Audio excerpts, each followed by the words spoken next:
Hi, friends. Welcome to Digging Deep, a podcast brought to you by Motivo, where we unearth stories that bring us closer. I'm Rachel, joined by Dr. Carla, and together we are going to explore our shared experiences and what it means to be human. We'll have conversations with clinicians, activists, and everyday heroes who share their wisdom. These discussions challenge our perspectives and ignite a spark for positive change. We'll explore love, loss, resilience, growth, and the power of human connection. And we'll do so with humility, knowing that we are not the experts, but simply fellow explorers seeking to learn alongside you. Digging Deep is more than a podcast. It's a community. Let's learn, grow, and support one another. So grab a cup of tea, find a cozy spot, and let's explore the heart of being human. Welcome to Digging Deep.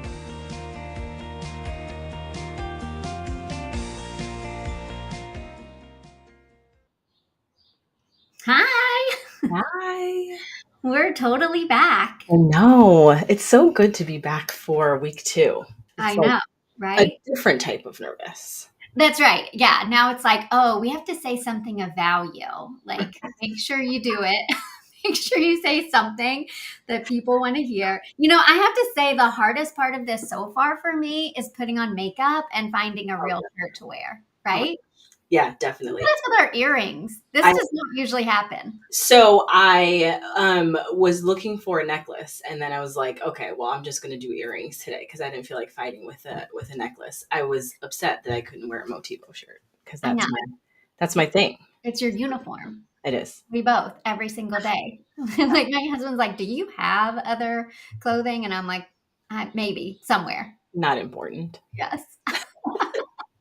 Well, thanks to everybody who is joining back in. We're excited to have a conversation about moms today. I'm really excited about this. I am curious first, though, Dr. Carla, how do you feel after last week's episode? I had a bit of a what I call a vulnerability hangover, where I was like leaving super excited, and then I was like, wow, I shared a lot. Definitely same. I actually was just, this normal kind of question of if, as a therapist, as someone who, is needing to have like professional boundaries around certain relationships, if there was, too much of a share. But, we also processed and talked about how I think that feeling is one that resonates with a lot of people, because there is this need to, show our humanity within various types of relationships, especially professional ones. And even to just lean into what that means. And, if we shared a little bit too much, you just kind of like pull it back. That's right. Yeah. We always have, the ability to like, I am actually working on this piece in my life right now of like sharing what I want to share and not sharing everything. I'm just like, let me tell you everything. Sit down, buckle up, let's talk, So being more choosy about what we share, I think is a good thing. I think the piece that I struggle with a little bit is like this conversation, obviously, as we talked about last week, these conversations are very natural to me, but they're not as natural in the workplace, And so the idea of this, these conversations being on LinkedIn is something that I'm like, I feel like this is the right move because I feel like these issues, whether loss, grief, trauma, all of that stuff, it's with us at work anyways, right? It's not like we just like go home and deal with those issues. It's like when you're here, we have this thing at Motivo that my co-founder, Mike, actually thought of, which is menstruation leave for anyone at the company who has a uterus who might want to take some time off around, that particular time of the month for them. And the whole idea of it is that we recognize that you're showing up differently today and that is like, okay, and welcome here. And you should do whatever you need to do to kind of prioritize yourself.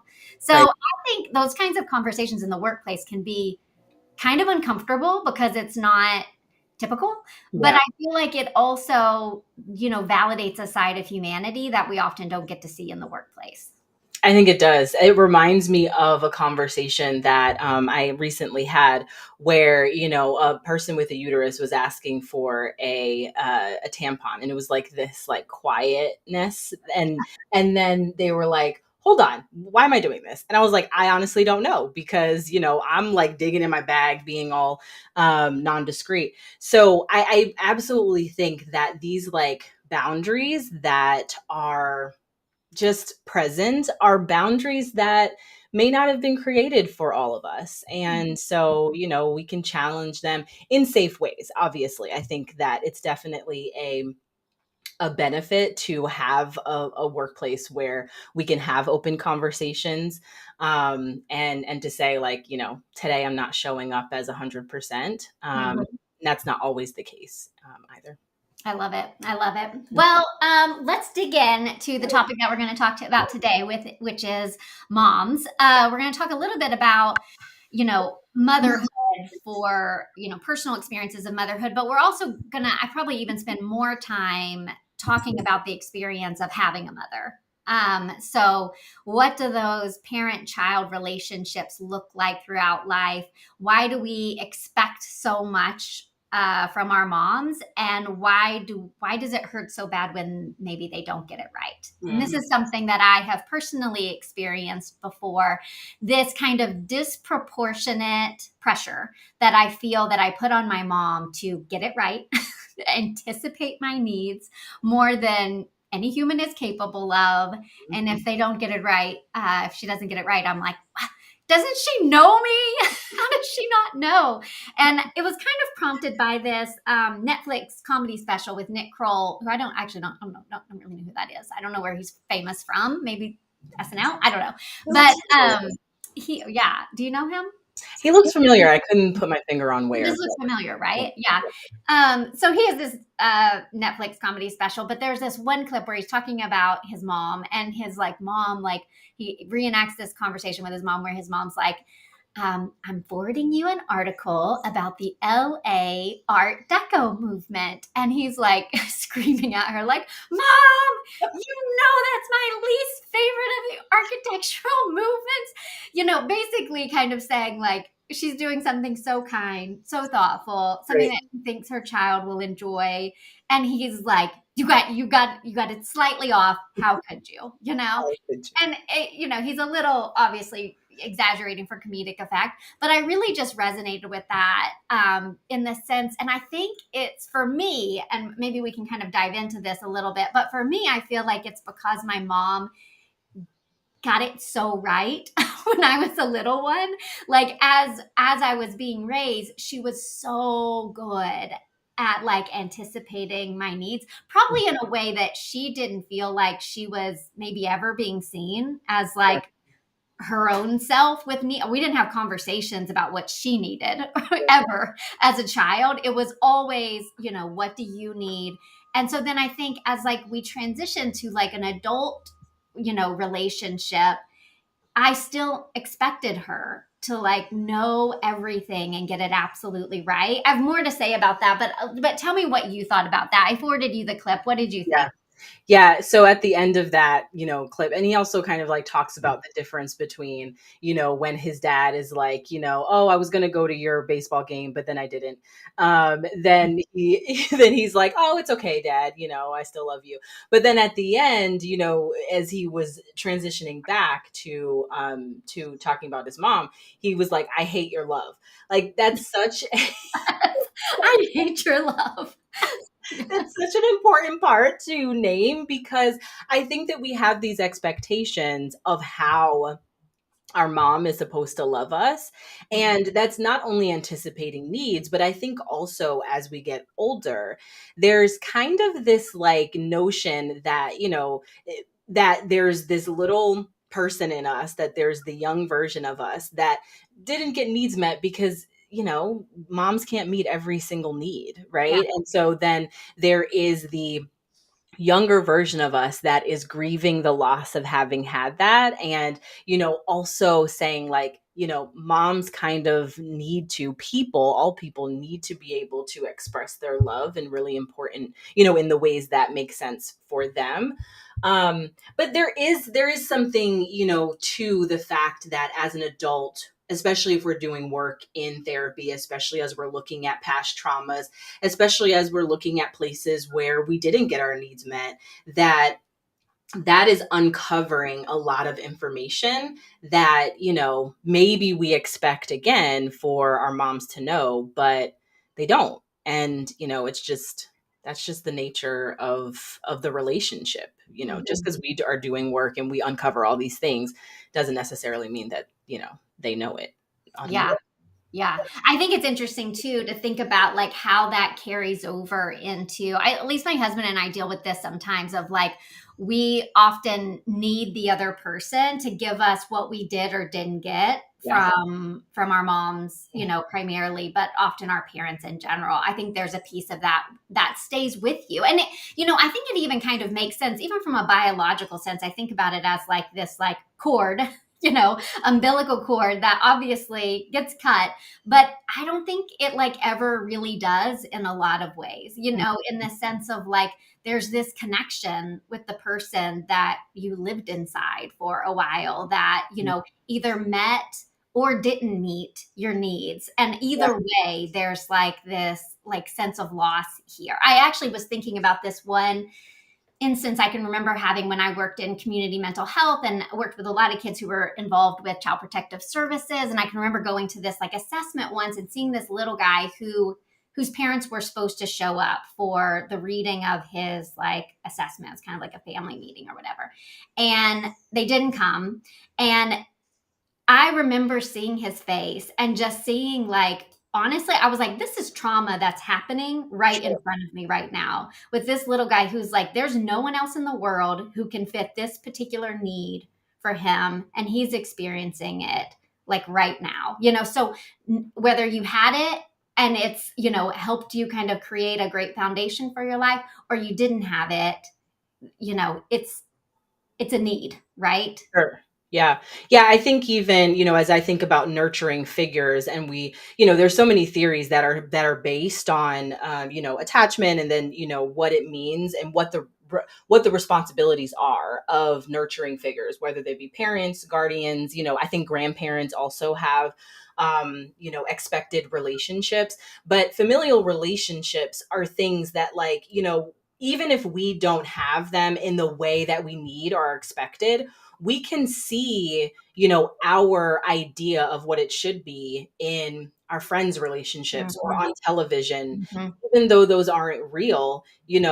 The Cosby Show parenting was still something that was so real in my life that if I didn't get it that way, Yeah. then there's kind of like a loss. But, Mhm. again, that's television, but maybe something like we're in a, relationship with a person who or people who, had different types of nurturing figures in their life who, nurtured them in different ways than we had. And that seems to change our own expectations of what we should have gotten, and that should gets, kind of translated into not only a loss, but kind of like this resentment um, Yeah.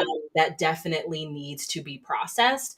And there are plenty of people that don't have or have not had access in various ways to the relationship that we're going to talk about today with moms, and I think that that's also something to kind of like acknowledge that we're really situating this conversation, with about moms in a way that says that we also know that there are a lot of people who this conversation may not, resonate with, or that it brings up, that triggers some things. Yep, absolutely.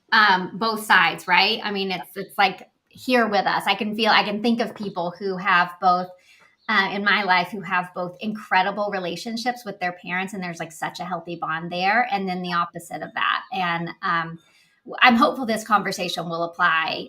People can pick out nuggets of both that they see themselves in. I think one of the other things that I've experienced too with my own mom is that, my mom and I have differing political views, maybe even more increasingly so in the last, 5 to 8 years.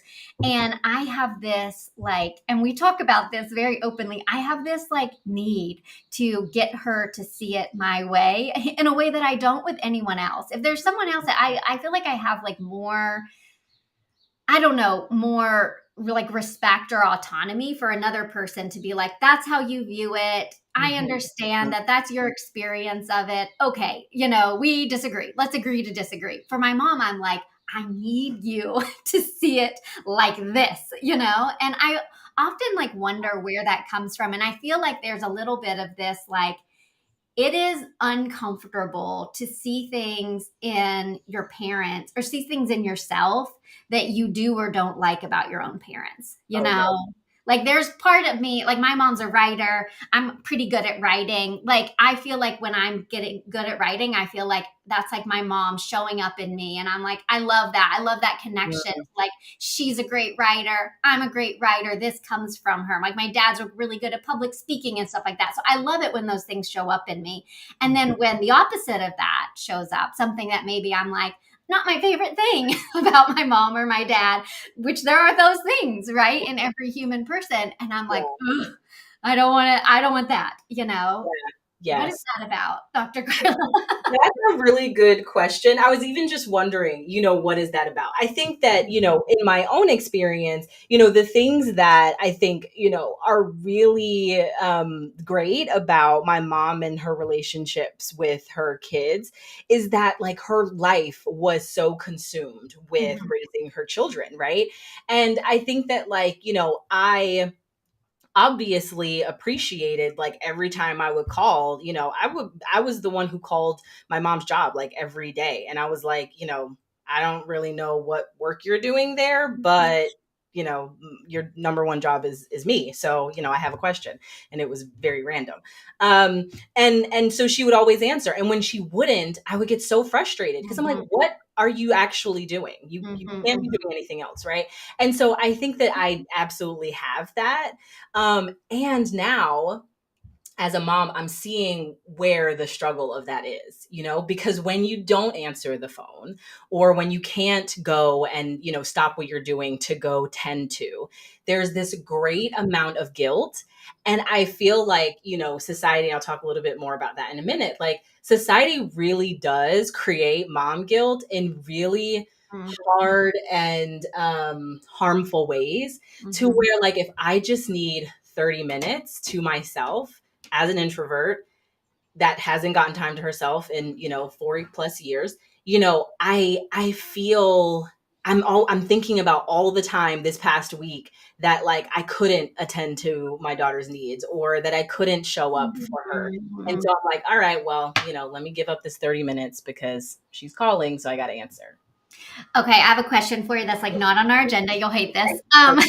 So it brought up this thought for me. My dad was my elementary school principal, which I was very proud of, right? And sometimes when we would go to Walmart or something like that, we would see a kid that also went to the school, and they Uh-huh. would be like, "Mr. Ledbetter, you go to Walmart, you're out, and you're not just this principal." And it was so hard for them to train. I think teachers experience this too, or Yeah. even therapists, seeing a client at Target, it's Oh my what are gosh. you doing shopping for a sports bra? That's weird.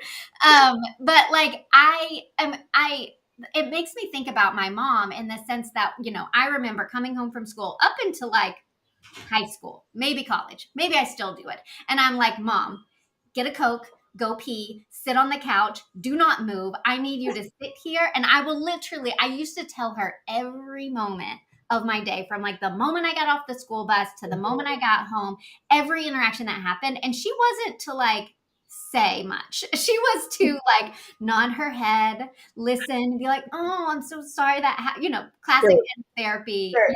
active listening, right? So, that's what I needed her to do. And so, when I started to recognize her as a person who had her own needs, that was a harder transition. So my question for you is, with Cami, your little girl, Mhm. things that you're doing now to help her know that you have your own set of needs?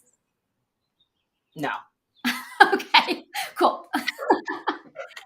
I think that's where my struggle is, right? Mhm, Because I don't think of, I'm just now getting to the point of thinking of my mom as a human being, a person who has her own set of needs, right? mhm, And I'll be 40 in 2 months. So that is like this is a lifelong journey. So I don't necessarily have a model of what it looks like to create healthy like boundaries that say, if you need me right now, I can't give you that. mhm, I am just going to go without. And I think that is like one of the major struggles here, because my expectation is that my mom continued to do that. And it's not possible, right? mhm, But then I now expect that of myself, and it's not sustainable. mhm, So yeah, I think that it would be a really great goal to teach her that I do have my own set of needs. I try to do it with emotions, that's a little bit more comfortable for me, of like, having your own set of emotional needs. mhm. Um, but your own set of like self-care needs, I'm like not even like, I don't eat until like she's done eating. And then when I'm eating, she's like, "What are you doing? I'm done." That's right. Let's go. Right, like, "Come on, let's play. What are you doing?" Yep, yep. It's an interesting one. It makes me always think back to the opening of our little thing in terms of like that we're stating that we are fellow travelers here. Like these are not things that we have like worked out, but I bet it's something that a lot of people can relate to. And I wonder if you have mastered this, you should tell us on LinkedIn what are some of the phrases that maybe you use as a parent to acknowledge the fact that you have your own set of needs. Yeah, I'd be interested to know. Yeah, me too. I'll be taking notes. Yes, right. So, one of the things that this makes me think of is the concept of enmeshment. This is a therapy term, enmeshment. I wonder if you might be able to kind of like briefly explain like what it means and how to know if it exists in your relationship. Yes, definitely. So this is enmeshment is something that I learned about in grad school, Mhm, to become a therapist, and we kind of learned it as something that was problematic. So that general, definition is that personal boundaries are permeable and unclear. So, yes, I know kind of like the definition, but as I was doing research for this conversation, I kind of pulled out some words, and there it's kind of like this expectation that enmeshed relationships are overly connected, and people like moms need to meet their child's needs so badly that mhm, they lose touch with their own needs, goals, desires, and feelings. mhm, So now, as I'm doing this research, I'm like, okay, here is a problem that mhm. I am struggling with. Yes. And it even goes a step further, and it says being without that person, or moms and with their children, is anxiety producing. So here I am navigating the first 2 weeks of camp where, my child has mostly been at home. She's a COVID toddler, which means that we've learned how to live life, work, and personal life together. Mhm, We're as a family, we are home most of the time. And so kind of like navigating this separation anxiety mhm, is that I don't necessarily believe that, her teachers, that the people that I'm leaving her with can attend to every single one of her needs the way that I know that I can. And so now I'm like, okay, is this a problem? Apparently so, because it is absolutely anxiety producing when we're not in each other's presence. mhm, So I think one of the one of my challenges is the contradiction, right? So we have these societal pressures that moms or nurturing figures have to meet every need of their children, and even further, there's this expectation from, the beginning, if you carried this child, that you have this natural connection to, know what they need without them Mhm. even being able to say it, and that you have this sixth sense. So like, if there's some place, that they are in distress. And there's really just this, like, that's kind of exaggerated, but not really. So there's this expectation to anticipate every need. But if we have, if we, struggle with creating boundaries that say, I see that need, but you're going to have to, put on your pants today. You can't ask me to do it. You Yep. have to do it because you are almost 4 and you developmentally should be able to do that. Right. Mhm. These are contradictions that I think are really hard to manage, because when does that move into unhealthy? Mhm. And then how do we kind of, navigate creating boundaries when it's so anxiety producing to do so? Right. That's right. I mean, one of the quotes that I saw about enmeshment is, I'd never heard this before, but it said the dark side of empathy. And I was like, that's interesting, right? It's like you know, the intent behind it is so clear. You want to make sure as a parent that your child has what they need, all of those kinds of things. But then there's maybe this like um dark side that is like, okay, too far, in the sense that am I modeling autonomy Right. as they get age appropriate in a way that like would be good for them to sorry like, so saw a little notification over here, but okay.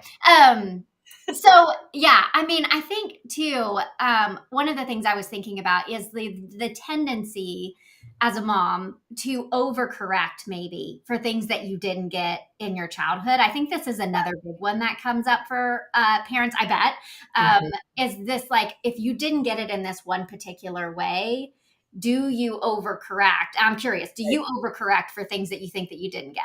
100%. Mhm. 100% I do. I think that that's the mom shit that like brings us to this conversation, right? Like, Mhm. there is this baggage, there are these needs that we didn't have met. There's maybe trauma, there's loss, there's, severe neglect. I mean, there's a range of concerns that you begin to say, I have the ability to do this different. And Mhm. so the focus becomes, overcorrecting in these ways.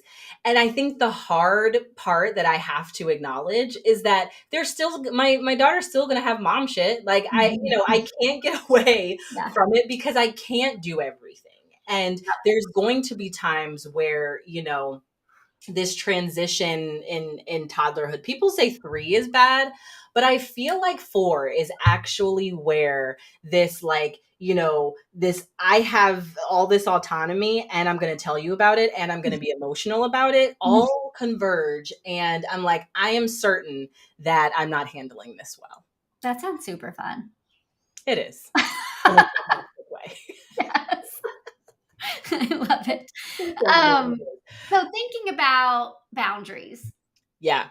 right? No. So as we hear, the cure for enmeshment is Mm. oftentimes better boundaries. So as I'm thinking about like what I would love to hear your thoughts on this as well, but I'm thinking about like what's the best way to put boundaries in place. And I'm thinking more like, let's transition from like not a 3-year-old to just maybe more adult to adult relationships. Adult, because I think it's kind of difficult in some ways to think about, boundaries in a sense of like the mom child Sure. relationship at a certain age, right? And I'm talking about like more like emotional boundaries and like how do you communicate those. Mhm. So, one of the things I was thinking about here is that boundaries, I feel like it has to be differentiated between whether or not you have the buy in of the other person in the relationship to Mhm. work on boundaries together, right? Yeah. So, like with my mom or with my husband, if we wanted to work on something like boundaries, I think a great way to start it would be like a conversation that's like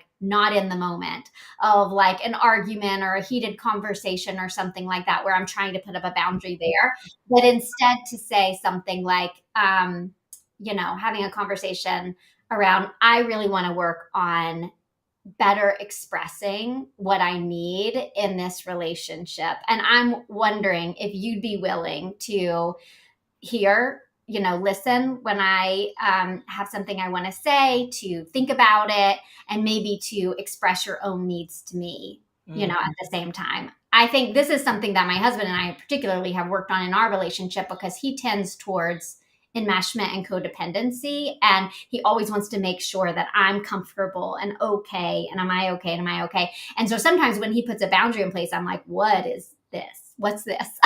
Like, what do you mean you're not willing to do that? And so I've had to really kind of go on this journey with him of like, when he puts a boundary in place, that's mhm, growth. Like, mhm. that's health. That is a sign of his, recovery and his work and all of that sort of stuff. So I think that that's maybe how it looks when you have the buy-in of the other person. And I think when you don't have the buy-in of the other person and you need to put a boundary in place, it's a lot more personal, right? It's a lot more, how can I care for myself in the context of this relationship by saying no, by, distancing myself, by taking care of my, look, one of my friends, actually, she's about to go see her mom, and it's like not a great thing. Like, it's hard for her, but she feels like she needs to do it every so often. And so we were talking about like her just in the aftermath, like booking herself a spa day for the day that she comes back, so Mhm. that she knows she's doing this, she's willing to do it, she's taking kind of like the responsibility on herself to like be there and spend some time with her mom, but she knows that it's going to like exhaust her. Mhm. So I'm thinking about that and curious, like, what are your thoughts in terms of how to create like boundaries? Yeah, I love that. I even, love, this transition from, enmeshment and a way to heal and really navigate through enmeshment and not really learning how to communicate your own needs and to hold them at the same time is, through boundaries. And, boundaries are such a journey. I think that,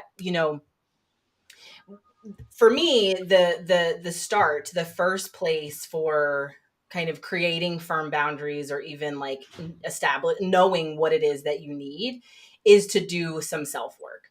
Mm-hmm. Because I think, there are, like I said, there are so many expectations that we are operating from that may or may not be realistic. And if someone's not meeting our expectations, that creates disappointment, it creates resentment. We have to know if that disappointment and resentment is something that they created and could actually have impacted, Yeah. or if our expectations did. Mm-hmm. So, I say this because also this is one of the areas that I'm working on most in therapy is around boundaries. And, the opposite to Warren is my husband Shannon, where he is like so good at creating boundaries. And, he's like, it's like emotional boundaries, it's physical boundaries, and it's like just this natural, like, okay, well, we're getting to a place where we don't really need to talk about that. And I'm like, well, wait, I don't, What is that like? what do you mean? We're gonna have to talk about this and argue about this for days upon days. Like, what? Yeah. I don't understand. I didn't agree to that. That Um, sounds very healthy, Shannon. Wow. he's a pretty healthy human being. But I think that, for me to acknowledge my what am I reacting to there, right? To me, it feels like rejection and it sounds like Mm, rejection because of the fact that that's something that is, that creating boundaries was not a thing in my family. And I have to acknowledge the impact of that. That mm, boundaries are healthy most of the time.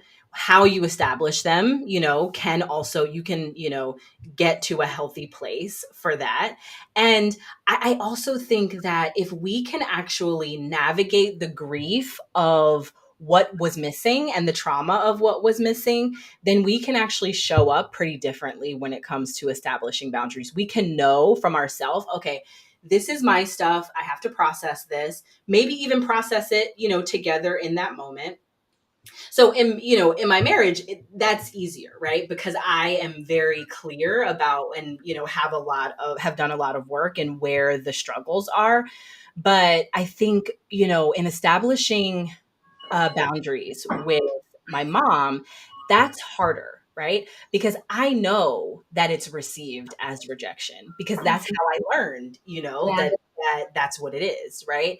I also think that it's hard to talk about boundaries with people who have no idea of even the concept. Boundaries are kind of new. Like even just, you know, Mhm. us all talking about them in, just regular conversation, like my no is my no, or, I said, I'm not going to talk to you about this. So I'm going to move on. That's so new. I don't necessarily know, at least from my parents and my mom specifically, that was something that was so welcomed, Yeah. or that they learned how to do. So I have to really be clear about my own needs as well as how to communicate boundaries. I'm really bad at that. Yeah, I mean, you saying that too makes me think about Nedra Glover Tawab, who is amazing therapist. Love her. Follow her on social media. Love following her. She's all about boundaries. She's written a book on boundaries, and when she does her little like scripts of like how to say no, I'm like, gosh, that sounds uncomfortable. It's so like No. definitive, you know. It's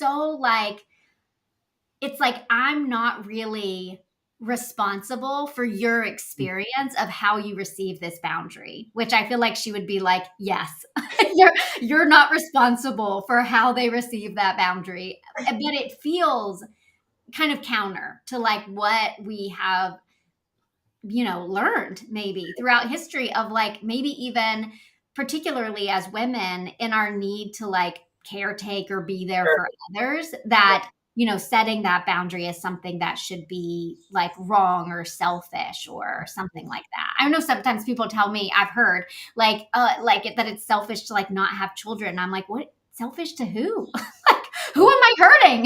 Like, that doesn't make any sense. Like, just because I'm a uterus, I should procreate. I don't think so. Like, right? Like, that's not my responsibility. So I think it maybe is an additional pressure that sometimes we put on women to anticipate the needs of others. Yeah. Yeah. I think even that there's this, and I want to ask you, there's also this like, expectation, like you said, with like women or people who decide to be parents or moms, there's kind of like this thing that, makes us believe that like enmeshment is a good thing, right? Like Mhm. somebody anticipating your needs, that's such a good thing. Sounds amazing. Right? There's so many different times where that's not the case. It could even be because someone has healthy boundaries with their children. So, I kind of want to shift into, the places where there may be fractured relationships, or even on the other side, you have learned how to create healthy boundaries because you saw that from your mom. So, what do you think about, what would you say to the person who says, enmeshment sounds amazing, Mhm. but how do I get that? What do I do? God, that's such a good one because honestly, enmeshment is amazing. And I'm not thinking about this from a perspective of my mom because I don't feel like we have enmeshment. I'm thinking about it from a perspective of Warren. Like Mm, it does. He will bring me tea like all that. Come home with Starbucks. Just was thinking about you. Here you go. Like he anticipates my needs too much. I'll tell you how it gets too much. Sometimes I'll be looking for my phone. I'm like, where's my phone? And he will have taken my phone to the place that he thinks I'm going next, just wow. anticipating that I might need it over there. I get a little upset about it. I'm like, don't fucking touch my phone. Like I don't need you to caretake me at that level. So, I mean, I think that Mm, there was this song actually during the pandemic that it was by Taylor Swift and it's called Lover. And like they're like in the video, they're like in this like bubble or kind of like a snow globe situation. And I remember seeing that and thinking like that is what enmeshment feels like. It mm, feels for me, my experience of it is that it felt very comfortable, mm. but not healthy. It feels like um it feels like all of the parts of codependency that sound like a wonderful thing, Sure. like being able to count on another person and being able to kind of like be aligned and kind of create this like symbiosis. But then here's how it gets to be like, hard and unhealthy is that then it's just like you're in this little bubble, Yeah. and if something were to go wrong, in the marriage, or if then the hurt feels like more pronounced. I think, we say the opposite of enmeshment, that cure for it is boundaries. But I think the opposite of it is differentiation, which, if you want to look up differentiation, anyone who's listening, concept from Murray Bowen, who's like my favorite therapist throughout history. And, it's this idea that we are both whole individuals. Like, and I remember early on in the marriage, in the relationship, Warren sometimes he just like has this tendency to like just start singing like in the middle of a supermarket loudly, like something loud. And I'm like, don't do that. Like, don't call attention to us in that way. I'm very uncomfortable with that. And so differentiation for me taught me he's his own individual person. If he Sure. wants to sing loudly in Target, I'm going to walk the other way, but you do you, bud. Just go ahead and like be your whole person. I think differentiation is being able to see they're a whole individual and they have a right to kind of their own full personhood. And so do I. Right. And Wow. so I think that's when maybe enmeshment gets a little bit too far, is that it creates this like symbiosis, really enmeshed together, that you can't see that the healthy differentiation between two people is a very good thing for the health of the relationship.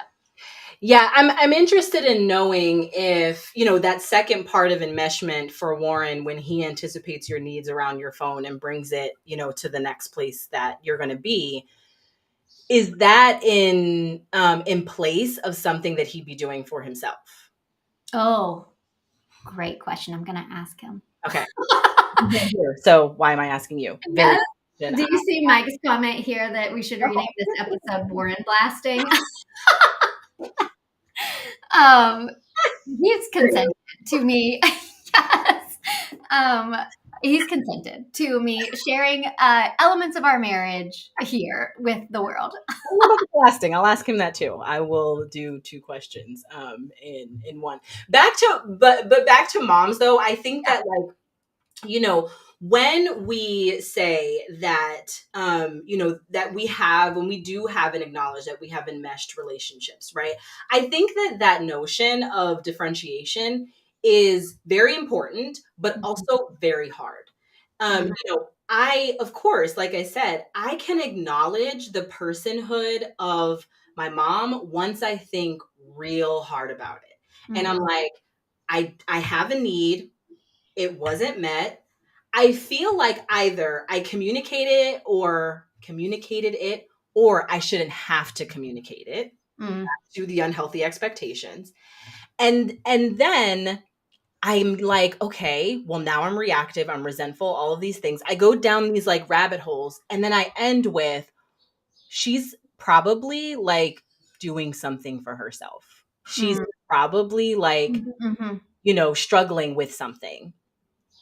I imagine the next step is to ask her like how she's doing. So here we are in something that I can do. But like, how are you? What's going on for you? Like to really acknowledge the personhood that she's not sitting there, you know, only focused on what Carla needs. That's Not right. only does she have three other kids, she has a whole entire life and she has her own grief and her own loss and her Mhm. own, hardships. And even in, exchanges that are hard for me, she also has a perspective that I don't know either. Now, I don't expect myself to know because I'm the child, but I always veer to the unhealthy. But back to, that differentiation of like own needs, own, personhood. Mhm. And so how do we learn how to acknowledge those things? My best answer to that is that as a parent, but also as a partner, as a Mhm. friend, as a sibling, I too have personhood that if I ignore that, then that's on me, Yeah. right? I'm ignoring my own personhood, then I may be, deflecting and assuming somebody else is ignoring my personhood, but I'm also ignoring the personhood of other people if I Yep. can't acknowledge it for myself. Yeah, that's so true. I mean, one of the things I was thinking about is that, Murray Bowen says, like, you never achieve differentiation. It's a lifelong process to become more Oh, differentiated as you grow. And also in like each and every relationship, it probably looks different. But I think the crux of the issue is that you should be focusing on it in your own life, right. like in terms of your differentiation of self, and that Mhm. I'm saying like the universal you, not you. I hate using you. I just have to say I should be focusing on it in my own life, and that frees up other people to kind Mhm. of like be their own full self, right? If I'm focusing enough on like sweeping my own side of the street, then I'm going to be healthier as I, engage in these conversations with other people in my life that are important as well. You can use you at any time because I needed that also. Okay. Yes. I Totally. mean, we'll just have a therapy session Right. with each other. You're such a therapist. Yes. Okay, last question for today, because I think we're going to try. I know we want to try to keep this like 45 minutes. People can transition into their next call, that sort of thing. But I want to maybe just like talk a little bit about let's save like the idea of infertility and pregnancy loss for a different. We wanted to get into that a little bit today. It's too much. We will get into that on another episode. So I think that maybe the last question is the idea of what if you um the concept of a chosen family. Let's go with that one. Mm. The concept of a chosen family. Say that don't aren't experiencing enmeshment or anything with your parent. Maybe you don't have one. Yeah. Maybe you're just yeah, you don't fall into any of the buckets that we've talked about today. Mhm. Let's talk a little bit about the importance and the ability to create a chosen family that maybe meets some of these needs, both the benefits and the drawbacks. One benefit I can think about is that you don't have all the shit. I mean, you all also obviously have like the loss and the Sure. gap there, but you don't have these patterns that you have to course correct. Mhm. Maybe have the opportunity to create like fresh patterns with Yeah. new people. What do you think? Yeah, that also reminds me, of Shannon. I One of the biggest things that is so just like amazing to me is, that he has experienced cutoff in his family. And, one of the things that he would always tell me is, as he's chosen to be in different, kind of relationships, as he, had his son, and as he, chose partners and things, that he would challenge himself over time, of course, as he learned, unhealthy patterns. He would challenge himself to look for what he didn't have in Mhm. other people, other relationships, on TV, and he would learn how to recreate those things. Wow. And so it's like it takes such an immense amount of self-awareness, but then also the strength to say, I didn't have this. There's a considerable loss here. There's a lot of grief. There's a lot of pain and trauma. And I don't necessarily want to harm other people in the same ways or continue to harm people in the same ways. And Mhm. so I'm going to learn to do something different. I think the self work here, when it comes to mom shit that can look so different, and then really making a conscious choice and effort to do something different in your Mhm. chosen relationships. It's like, not only is it life work, it's some of the hardest things from moment to moment. In one moment, you may have learned to be reactive, let's say, or to hear rejection and to react from that place of rejection, and you challenge it in that moment, and then next sentence that someone else, the other person says, also is received as rejection. And it's like this exhausting fight to try to challenge your own response versus being reactive in the only way that you know how. Yep. It's yes, it's life work, and it's, some of the hardest things that we do in our chosen relationships, because we don't want to share injuries. We don't want to pass on the injury that we have. We're going to do it, right? We're human beings, but we want to make sure that we, diminish that, the opportunity for the injury to be passed on and to fester, or to not even acknowledge it, right? So, if I do something that is not the responsibility of my partner or my child, to say, hold on, I'm sorry, to like show that internal process, even that's different. Yep. And shows, the humanity. God, I love that. That's so good. That's so good. Um, so much good stuff today. I know, so much good stuff. Yeah. Ending. So let's talk about next week. Let's talk about next week. Okay, so a lot of topics that we could cover. We have like so many or so many things that we have thought about. But I think what we're going to go with next week is the idea of successful short-term relationships. This is a concept that I heard about a couple of years ago on a podcast, and it stuck with me ever since. And it's basically the idea of how to move beyond a relationship. Like, let's say this can be a intimate relationship, it can be a friendship, it can be even a therapist client relationship, in a way that says, thank you for our time together, we did a lot of good work here, let's it's no longer serving one of us, and I think the podcast, I'll talk more about it next week, but part of what it says is like that oftentimes, the only way to have a successful marriage is like one partner dies. Like you lived your whole life together and then someone dies, right? But like really, relationships could come to an end at any point. And for me, I would say I want relationships to come to a natural sunset when it's no longer serving me. Right. When I'm no longer growing and they're not growing and we've just grown apart. And that doesn't necessarily involve fault always. Sure. And I think, especially with like friendships where I'm like moving on from them, I feel like this need to be like, this is why I'm not going to be the friends with this person anymore. And it's like, it doesn't need to be that. It can just be this friendship is coming to a natural sunset. This therapy client relationship has done what it was intended to do, So we're going to talk a little bit about what that might look like and how to like kind of move that into a healthy place. I am looking forward to it. I can't wait to have that conversation with you. So I do want to mention that the recording of last week's podcast episode, as well as this week, will be up on Apple Podcasts. We're also on Spotify and Stitcher in such a short time. Thank you, Sean. And then also the videos can be reviewed on YouTube and LinkedIn as well. We really do thrive off of your, comments and the things that either resonated or different or didn't.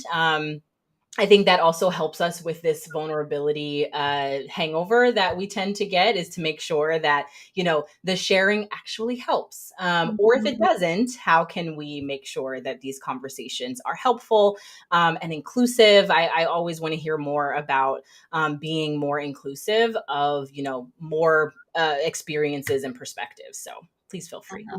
I love that. Yes. And maybe even I like I like put a review on the podcast the other day, and I was like, can people see that it's like the co-host of the podcast who left the first review?